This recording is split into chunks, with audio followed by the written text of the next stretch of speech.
আসসালামু আলাইকুম।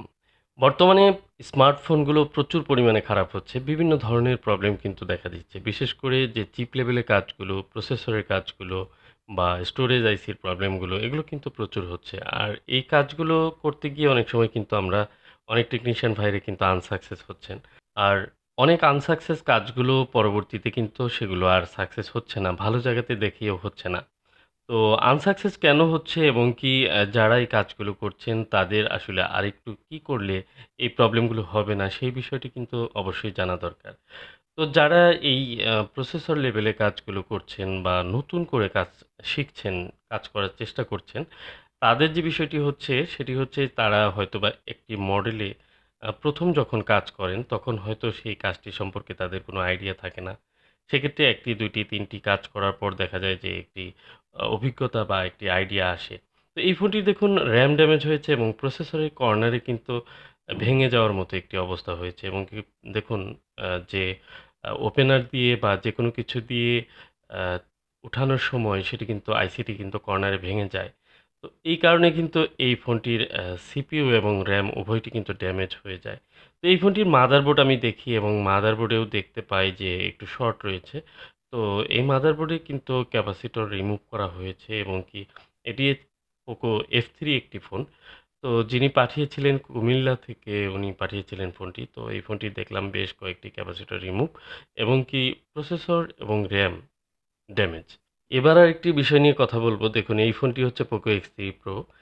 আমরা অনেক সময় দেখি যে একটি ফোন একজনের হাতে ঠিক না হলে আ ফোনটি অন্য জায়গায় দেখাবেন এটি স্বাভাবিক বিষয়। হয়তোবা একটি কাজ আমি পারছি না, সেই কাজটি হয়তো অন্য কোথাও হতে পারে। তো এরকম বিষয় থাকে। তো এই ফোনটিতে যে কাজটি করা হয়েছে যে ফোনটি যিনি কাজ করেছেন তিনি হয়তো আনসাকসেস হয়েছেন। কিন্তু আর কেউ যেন এটি ঠিক না করতে পারে সেজন্য এই ফোনটিতে ব্লেড দিয়ে লাইনগুলো কেটে দেওয়া হয়েছে। আপনারা দেখুন একেবারে এখানে ব্লেড দিয়ে সরাসরি ২ টি দাগ করে দেওয়া হয়েছে এবং কি অনেকগুলো লাইন ব্রেক করে দেওয়া হয়েছে। এই ফোনটির আসলে প্রসেসর, স্টোরেজ সবই ড্যামেজ বা এগুলো চেঞ্জ করা হয়েছে এবং কি রিবোলিং করা হয়েছে। অনেকভাবে চেষ্টা করা হয়েছে। কিন্তু ফোনটি আনসাকসেস। তো যা হোক আমি লাইনগুলো রিপেয়ার করলেও এই ফোনটিতে কিন্তু এত কিছু চেঞ্জ করে এই ফোনটি মনে হয় না যে ঠিক করা উচিত হবে। তো যা হোক এই ফোনটির বিষয়ে আমার খুবই খারাপ লাগলো যে একটি ফোন আমরা যখন দেখি যে হয়তোবা কোনোভাবে আনসাকসেস হচ্ছে, সেই ফোনটিতে আমরা একাধিক কাজ না করে ফোনটি যেন অন্য কেউ রিপেয়ার করার সুযোগ থাকে সেভাবে ছেড়ে দেওয়া উচিত। তো এই যে দেখুন একটি চিপ দেখাচ্ছি, এই ফোনটির যে প্রসেসরের কর্নারে এমনভাবে ভেঙে গিয়েছে মনে হচ্ছে যে আ কোনো বিস্কিটের কামড় দিয়ে যেরকম কর্নারে ভেঙে খাওয়া হয় ঠিক সেরকমভাবে। মানে এই ফোনটির আইসি রিমুভ করার সময় উনি হয়তো এমন কিছু দিয়ে খোঁচা দিয়ে উঠাতে গিয়েছেন যে আইসির কর্নারে টোটালি ভেঙে গেছে। তো এই যে বিভিন্ন ধরনের সমস্যাগুলো হয় এটি কেন হয়? আমাদের সঠিক টেকনিক না জানার কারণে হয়। অনেক সময় এই যে দেখুন আইসির কর্নারটা কেমনভাবে ভেঙে গেছে। তো এ ধরনের সমস্যা হতে পারে। আবার হতে পারে যে আইসিটি হয়তো যে গ্লু রিমুভার বা কোনো আইসি সকেটে লাগিয়ে কাজ করতে গিয়েও হতে পারে। যা হোক এই ফোনটির মূলত প্রসেসরটি আমি খুব তারপরেও নিখুঁতভাবে রিবোলিং করি এবং রিবোলিং করে ইনস্টল করে দেখি ফোনটি কিন্তু আইসিটি আসলে ড্যামেজ যে কারণে ফোনটি কিন্তু আ এই প্রসেসর দিয়ে রান করা সম্ভব হয়নি। তো এ ধরনের যে সমস্যাগুলো আমরা পেয়ে থাকি, অনেক সমস্যাই অনেক সময় পেয়ে থাকি যেগুলো আসলে খুবই আনকমন হয়ে থাকে এবং এই সমস্যাগুলো নিয়ে আমরা কথা বললেই কিন্তু এর সমস্যা সমাধান আমরা খুঁজে পাবো। যারা এই কাজগুলো করছেন, বিশেষ করে যারা অনেকদিন যাবত এই কাজগুলো করছে, তাদের তো অভিজ্ঞতা রয়েছে যথেষ্ট পরিমাণ। প্রসেসর নিয়ে কাজ করতে গিয়ে তাদের নতুন, নতুন টেকনিক কিন্তু জানা হয়। আর যারা নতুন ট্রাই করছেন, বিশেষ করে প্রসেসরের কাজ এর আগে করা হয়নি বা খুব একটা করেন না বা এই মডেলটায় আপনি কাজ করেননি, সেই মডেলে নতুন করে কাজ করবেন। সেক্ষেত্রে আপনাকে অবশ্যই সেই বিষয়ে অনেক বেশি স্টাডি করে তারপর কিন্তু কাজ করা উচিত। না হলে আপনি একের পর এক নতুন করে কাজ করতে যাবেন, সেই ফোনটি আনসাকসেস হবে এবং কি একের পর এক অনেক ফোন ড্যামেজ হবে। অনেকের ফোন যারা অ্যাকচুয়ালি এই কাজগুলো আ আপনাকে করতে দিবে, তাদের কিন্তু একটি বড় ধরনের ক্ষতি হয়ে যাবে। তো আরেকটি ফোন আমরা দেখতে পাচ্ছি। এই ফোনটি মূলত পোকো X2 একটি ফোন। এই ফোনটির লাইনগুলো ড্যামেজ এবং মাদারবোর্ড অনেক জায়গায় ড্যামেজ হয়ে ফেটে গিয়েছে। এটি আসলে কোনো টেকনিশিয়ান ভাইয়ের কোনো দোষ না। কারণ এই ফোনটি হচ্ছে হাত থেকে পড়ে যাওয়া ফোন। হাত থেকে পড়ে গিয়ে আঘাত লেগে লাইনগুলো বা মাদারবোর্ডের ভিতর থেকে যে লেয়ারগুলো সেগুলো কিন্তু ড্যামেজ হয়ে যায়। আর এটির অপর পাশে স্টিল দেখলেই বোঝা যায়। তো যা হোক আরেকটি ফোন নিয়ে কথা বলব। এটি হচ্ছে ইউএফএস আইসি। দেখুন স্টোরেজ আইসিটি আসলে যেভাবে কাজ করা হয়েছে অনেকগুলো লাইন কিন্তু ক্ষত-বিক্ষত। যদিও এই আইসিটি ভালো থাকার চান্স আছে, কিন্তু এই ফোনটির আসলে কন্ডিশন তো ভালো না। তো আমাদের আসলে একটা বিষয় খেয়াল রাখতে হবে যখন আমরা একটি চিপ নিয়ে কাজ করব, মানে একটি আইসি নিয়ে, সেটি হোক স্টোরেজ আইসি, র‍্যাম অথবা সিপিইউ যেটিই হোক না কেন, খুব সফটভাবে সেটিকে হ্যান্ডেল করতে হবে। ক্লিনিং থেকে শুরু করে সবকিছু। দেখুন এই ফোনটি আসলে কুরিয়ারে আসছে, ফোনটি রিবোলিং করেছে, আনসাকসেস হয়েছে। এই ফোনটি পাঠিয়েছে কুড়িগ্রাম থেকে, এটি রংপুরে দেখানো হয়েছিল এবং এই ফোনটি আমি দেখতে পাচ্ছি দেখুন অনেকগুলো বল কিন্তু মিসিং রয়েছে। মানে রিবোলিং করে লাগিয়েছেন বাট অনেকগুলো বল কানেক্ট পায়নি। তো এই ফোনটির আসলে কাজের যে কোয়ালিটি বা কাজের ওনার দক্ষতার কিছু ঘাটতি রয়েছে বলেই কিন্তু এই ফোনটি আনসাকসেস হয়েছে। তো এই ফোনটির আসলে প্রসেসর, র‍্যাম সবই ভালো ছিল। আমি এই ফোনটিতে নতুন করে আবার রিবোলিং করি এবং কি আমি তো গ্লু কাট করতে গিয়ে দেখুন আমি স্টোরেজ আইসি যখন গ্লু কাট করতে যাই আমি অবাক হয়ে যাই। ভাবছিলাম ১ম এ হয়তোবা স্টোরেজ আইসিটি আ খোলাই হয়নি। কিন্তু পরবর্তীতে দেখি যে এটি আসলে খোলা হয়েছে এবং কি কন্ডিশনটি আপনাদের দেখাচ্ছি। এই ফোনটির আসলে স্টোরেজ আইসির কন্ডিশনটি খুব খারাপ ছিল। এরপরেও সৌভাগ্যবশত এই ফোনটির স্টোরেজ আইসিটি ভালো ছিল, ইউএফএস আইসি। তো পরবর্তীতে এটিকে ক্লিন করে ইউভি এপ্লাই করে সুন্দর করে রিবোলিং করে এবং কি মাদারবোর্ডটি যথেষ্ট ভালোই ছিল, তেমন একটি খারাপ হয়নি। আর যে কারণে এই ফোনটিতে আসলে রিবোলিং করে নতুন করে ফোনটি ক্লিন করে তারপর আইসিগুলো ইনস্টল করে ফোনটি কিন্তু সাকসেসফুলি রিপেয়ার সম্ভব হয়। তো এই যে কাজগুলো এগুলো প্রত্যেকটি কাজই আসলে সাকসেস হওয়ার মতো, এই কথাগুলো আগেই বলি। কারণ প্রতিদিনই কিন্তু আমার কাছে অনেকেই ফোন পাঠান এবং কুরিয়ারের মাধ্যমে অনেক ফোন আসে। সেই সাথে দেখা যায় যে অনেকে সরাসরি আসেন। আর পোকো এক্স3 প্রো এত পরিমাণে রিপেয়ার করেছি যে আ সরাসরি যারা এসেছেন তারাও যদি কোনো সময় এই ফোনগুলো রিপেয়ার না হতো তাহলে কিন্তু আমার অনেক কমপ্লেইন থাকতো বা আমার এই ভিডিওতে কিন্তু অনেক কমেন্ট পেতেন আপনারা। তো যা হোক যেটি আ সম্ভব হয় সেটি আসলে করার চেষ্টা করি এবং বলার চেষ্টা করি।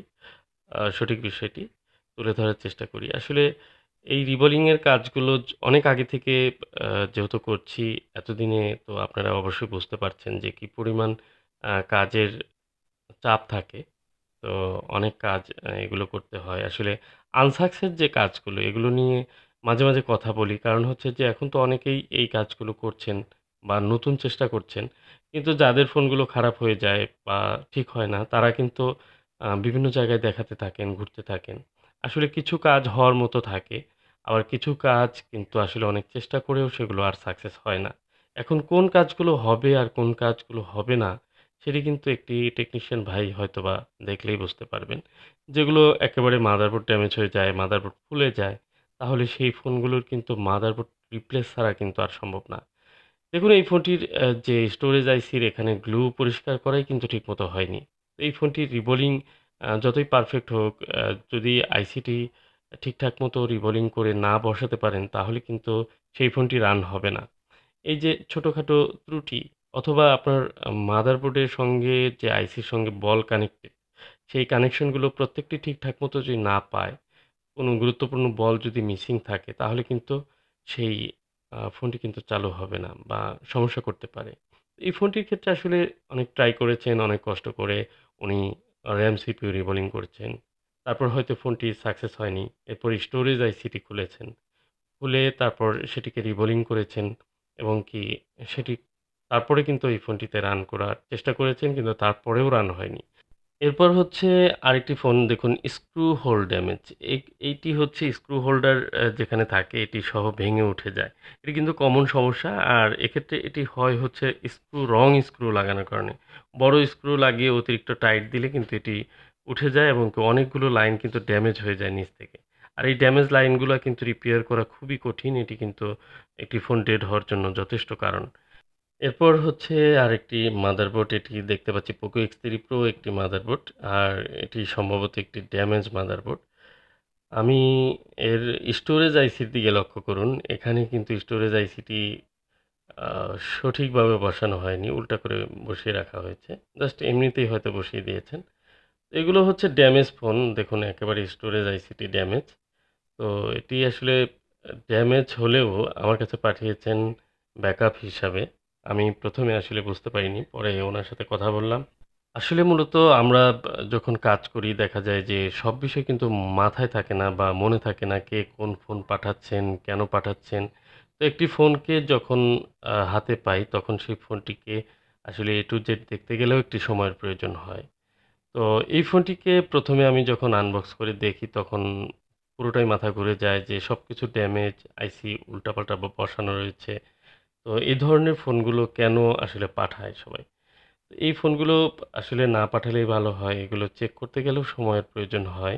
আর সবচেয়ে গুরুত্বপূর্ণ বিষয় হচ্ছে যে আমরা কিন্তু আসলে সবচেয়ে পৃথিবীতে মূল্যবান জিনিসটা হচ্ছে সময়। সেটারই কিন্তু কদর করি না। তো আমাদের উচিত হবে যে সময়টা নষ্ট যেন না হয়। অন্য কারো সময় যেন আমরা নষ্ট না করি। আর নিজেরা নিজেদের যে কোয়ালিটিফুল সময়গুলো সেগুলো ভালো কাজে দেওয়ার জন্য। তো দেখুন আমি ব্যা এই আইসিগুলো সম্পূর্ণ খুলে চেক করি এবং কি সবকিছু দেখি। তারপর আমি জানতে পারি যে এই ফোনটি আসলে অনেক আগেই ড্যামেজ হয়ে যায় এবং এটি রিজেক্ট একটি ফোন আমার কাছে পাঠানো হয়েছে জাস্ট ব্যাকআপ হিসাবে। এরপর Google Pixel 5 এ 5G একটি ফোন এটি নিয়ে কথা বলব। এটি হচ্ছে মূলত সিপিইউ রিবোলিং করা হয়েছে। ঢাকা কচুক্ষেত থেকে পাঠিয়েছে এবং ঢাকাতেই চেষ্টা করা হয়েছে বেশ। অনেক চেষ্টাই করেছেন দেখতে পাচ্ছি। তারপরে ফোনটি ঠিক হয়নি।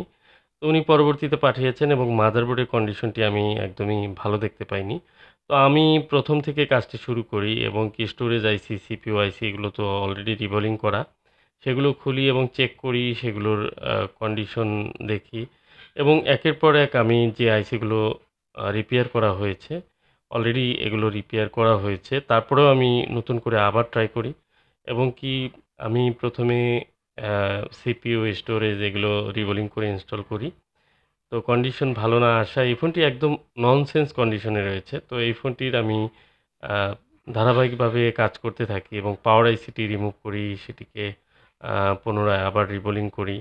এভাবে একের পর এক কাজ করতে থাকি এবং কি এটির যে স্টোরেজ আইসি এবং অন্যান্য সকল আইসি কিন্তু ভালো থাকতে হবে। তো এই ফোনটির ক্ষেত্রে একের পর এক আইসিগুলো চেক করতে থাকি এবং কি রিবোলিং করে আবার লাগাতে থাকি। আসলে কাজটি হয়তোবা ১ম এ প্রসেসর সমস্যা ছিল, সেটি কাজ করতে গিয়ে অপর পাশে সাধারণত এগুলো পেস্টিং আইসি থাকার কারণে অনেক সময় দেখা যায় যে আইসিগুলোর বল বেরিয়ে আসে। তখন এই আইসিগুলো রিবোলিং করতে হয়। তো সেরকমটি হয়তো করেছেন এবং এই পাওয়ার আইসির কন্ডিশনটি দেখুন। খুবই দুঃখজনক যে আইসিটি একেবারেই ড্যামেজ, শর্ট হয়ে গিয়েছে। তো এখানে হচ্ছে হ্যান্ড স্কেলের কারণে হওয়ার চান্স বেশি। কারণ একটি পাওয়ার আইসি ক্লিন করতে গিয়েই ড্যামেজ হতে পারে। যদি আপনি সেটির প্রসেস জানা না থাকে। তো যা হোক এই আইসিটি একেবারে ড্যামেজ হয়েছে। তো এই আইসিটি রিপ্লেস ছাড়া কোনোভাবেই এই ফোনটির সামনে এগিয়ে নেওয়া সম্ভব না। তো আজকে অনেকগুলো ফোনের কন্ডিশনই শেয়ার করলাম আপনাদের সাথে। আর এ ধরনের ড্যামেজ ফোন বিভিন্ন সমস্যা হচ্ছে এই ফোনগুলো কিন্তু প্রচুর পরিমাণে আমার কাছে আসে এবং অনেকেই ফোন পাঠান, অনেকেই দেখাতে চান। তো এই ফোনগুলোর মধ্যে খুব কম সংখ্যক ফোনই কিন্তু রিপেয়ার করা সম্ভব হয়। আর যেগুলো সম্ভব হয় সেগুলোর পিছনে অনেক বেশি সময়, অনেক বেশি শ্রম দিয়ে ফোনগুলো আ দেখা যায় যে ঠিক করার পরেও কতদিন ভালো চলবে সেই বিষয়টি কিন্তু বলা যায় না।